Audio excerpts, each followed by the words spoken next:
কটিয়াদী উপজেলা পরিষদ নির্বাচনে ঘোড়া প্রতীকের মোটরসাইকেল শোভাযাত্রা অনুষ্ঠিত হয়েছে। ঘোড়া প্রতীকের চেয়ারম্যান প্রার্থী আলহাজ মইনুজ্জামান অপুর পক্ষে কটিয়াদী তেলিচারা গ্রামের আলহাজ আবুল কাশেম স্বপনের নেতৃত্বে এই মোটরসাইকেল শোভাযাত্রা অনুষ্ঠিত হয়। এ সময় শত শত মোটরসাইকেল নিয়ে কটিয়াদী উপজেলার তেলিচারা গ্রামের আলহাজ আবুল কাশেম স্বপনের বাড়ি থেকে শুরু করে উপজেলার প্রধান প্রধান সড়ক প্রদক্ষিণ করা হয়।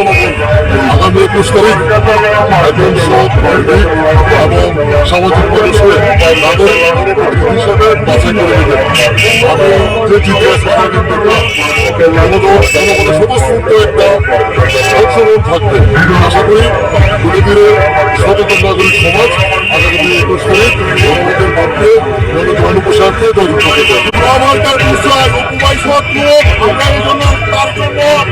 আমরা অতি পরিশ্রম করতেছি। ইনশাআল্লাহ জয় হবে। সবাই একটা করে ভোট দিবেন। ইনশাআল্লাহ ইনশাআল্লাহ সবার কাছে দোয়া চাই অপু ভাইয়ের জন্য।